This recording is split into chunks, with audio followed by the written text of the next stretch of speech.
जुलै महिना संपला, ऑगस्टचा पहिला आठवडा आला तरी देखील करमाळा तालुक्यात जे आहे ते पावसानं दडी मारल्याचं चित्र या ठिकाणी आपल्याला पाहायला मिळतंय. आपण सध्या करमाळा तालुक्यातील एका मकाच्या शेतात आहोत. या ठिकाणी आपण पाहू शकतोय की यामध्ये जे आहे ते काही प्रमाणात जो आहे तो तुरळक पाऊस पडल्यानंतर जे आहे ते शेतकऱ्यांनी जे आहे ते त्यांच्या मशागत करून घाईघाईने पेरण्या देखील उरकल्या होत्या. परंतु आता उगवून आलेली पिके पाण्याअभावी मान टाकू लागल्याने बळीराजा जो आहे तो सध्या चिंतेत सापडलेला असून आकाशाकडे डोळे लावून मोठ्या पावसाची जी आहे ते प्रतीक्षा करताना पाहायला मिळतं. यंदाच्या हंगामात तालुक्यांनी शेतकऱ्यांनी जे आहे ते मोठ्या अपेक्षेने जे आहे ते मका असेल, उडीद असेल, तसेच यासारख्या पिकांची पेरणी केली. मात्र पेरणीनंतर पावसाने अचानक पाठ फिरवल्यामुळे पिकांना जीवदान मिळालेले नाही. कडक ऊन आणि जमिनीतील ओलावा संपल्यामुळे कवळी पिके जे आहेत ते करपणाच्या मार्गावर आहेत. अनेक ठिकाणी पिकांची वाढ खुंटली असून काही ठिकाणी तर रोपे जळून चालल्याचं चित्र देखील पाहायला मिळतंय.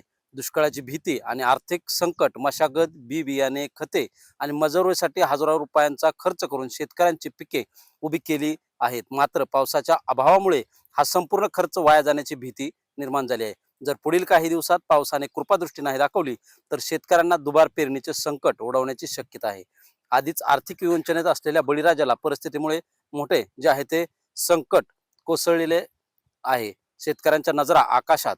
करमाळा तालुक्याच्या ग्रामीण भागात सध्या पावसामुळे शेतकरी वर्गात कमालीची हुरहुर लागली आहे.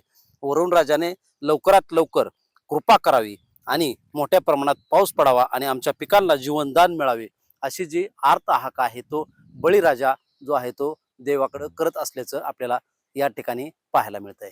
कॅमेरामन ओम मोठेसह शीतल कुमार मोठे, TV9 मराठी, करमाळा, सोलापूर.